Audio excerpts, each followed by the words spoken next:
that 2% isn't even a real number they say they like to keep it at. I mean, isn't that number manipulated so they can just say it's 2%? And by stealing that 2% or 8% or whatever in the hell they're stealing, aren't they just killing poor people more than anyone else, the people who can afford it the least?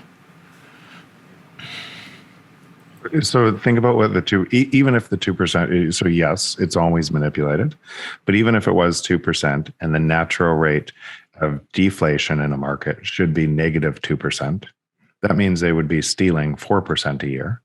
But people don't notice the 2% a year. That's why it's 2% a year. But people start to notice what's happening today with all of the monetary easing, because it needs to be higher.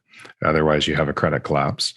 Is people start to notice 10%. They start to notice 15%. They start to realize, wait, my food went up by 15% this year, and my gas went up by 20% this year, yet my labor didn't go up.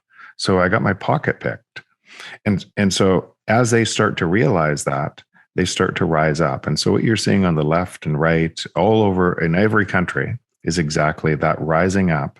But all of those people are measuring the system, and they think that it can be fixed politically. And it can't be fixed politically. The whole political, it's just theater.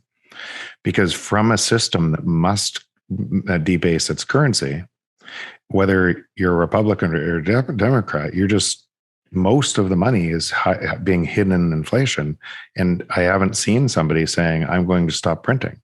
And if they said they're going to stop printing, then what you would see is an entire credit collapse, and your way of life would collapse. So they have no way out, but it just becomes theater.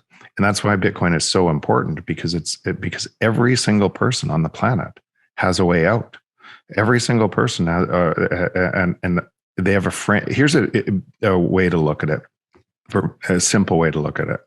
If you were an executive at Amazon from 1995 to 2010, you had a frame of the world of, wow, this is growing really fast, and this is great. If you were an executive at Sears from 1995 to 2010, you had a frame of, oh my God, our whole world's collapsing, and then it collapses. Bitcoin is the new frame. And if you have a frame, through that frame of reference, what's happening, you're going to see a really exciting world and what's to come, because you're going to be living in the new frame. If you're measuring everything from the old frame that is being distorted, it's going to get really confusing for you. Yeah, I love coming to BitBlockBoom because it's like Mecca for Bitcoiners. Like, everybody here is like part of the hardcore like inner sanctum. You just have these conversations with everybody where like you can see it in their eyes that they believe the same things that you believe. You come to BitBlockBoom once, you're going to come every year.